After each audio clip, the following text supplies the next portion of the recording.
February 2026, the front lines of Ukraine. For 2 long years, the Russian military has been fighting a war on borrowed time and stolen signals. They managed to build a high-tech digital spine using a tool they were never supposed to have: Elon Musk's Starlink. Thousands of smuggled terminals turned a disjointed Soviet-era army into a 21st century killing machine. But in a single night, the lights went out.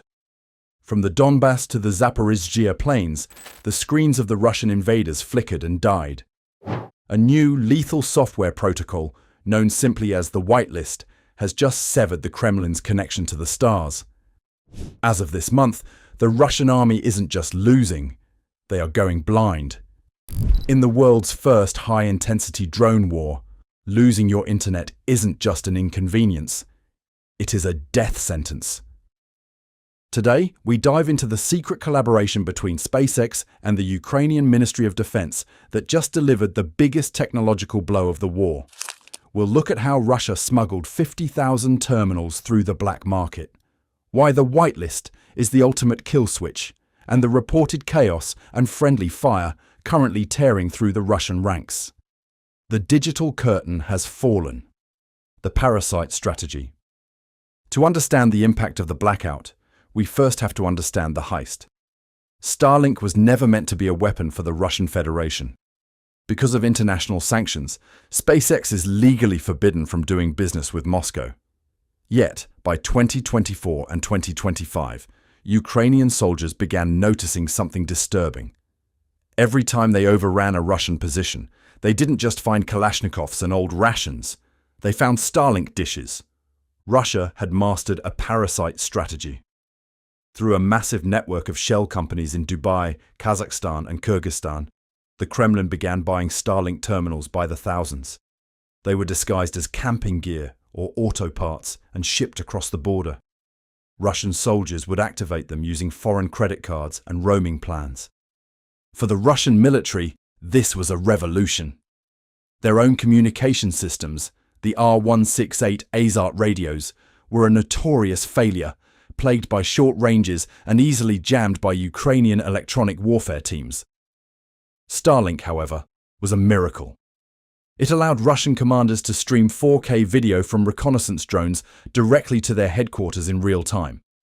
It allowed them to coordinate massive artillery barrages with surgical precision using encrypted Discord servers and Telegram groups.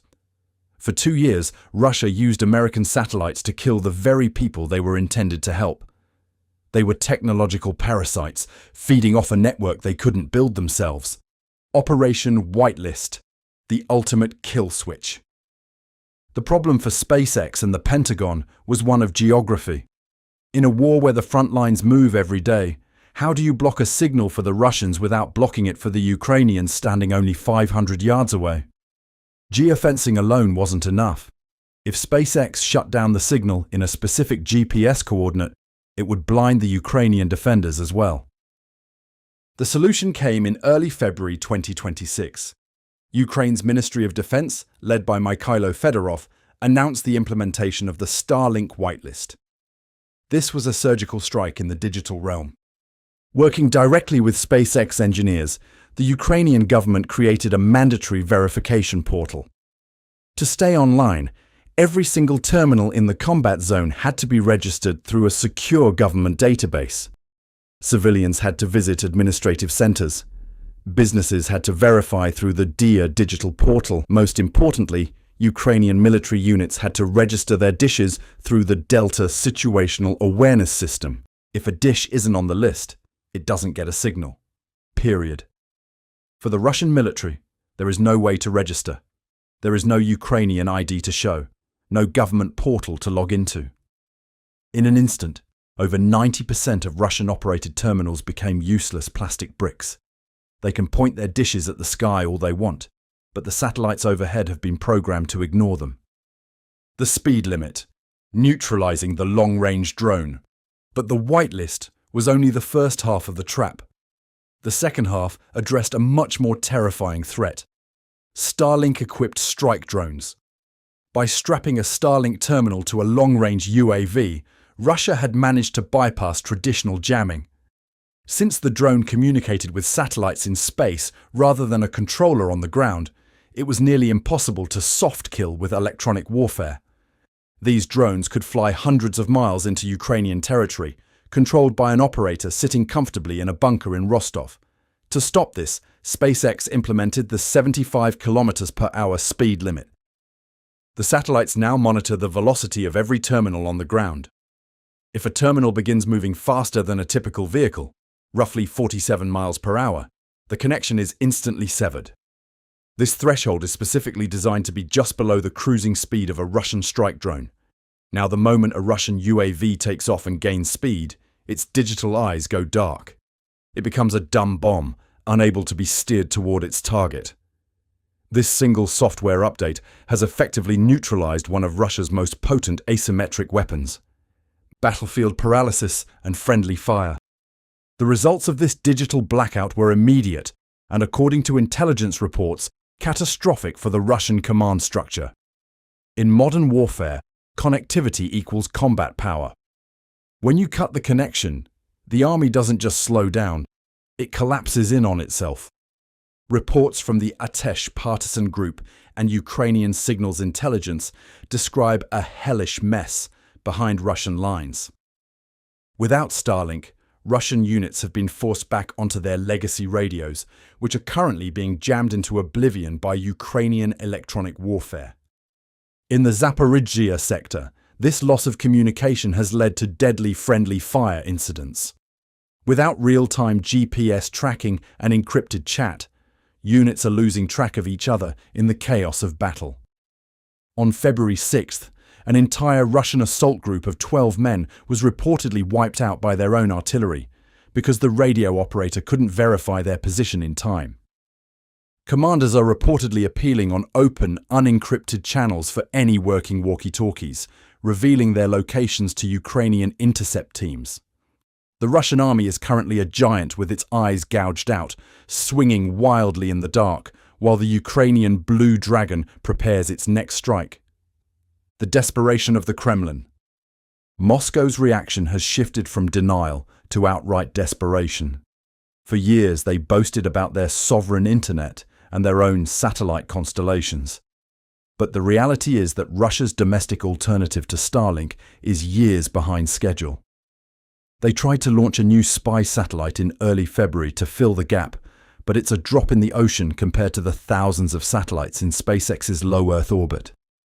Perhaps the most chilling sign of Russian desperation is their new campaign targeting the families of Ukrainian prisoners of war, POWs. Russian intelligence is reportedly contacting these families, threatening the lives of their captured sons and husbands unless the families go to a Ukrainian government office, register a Starlink terminal in their own name, and find a way to smuggle it to the Russian side. It is a heartless, criminal tactic that shows just how critical this technology has become.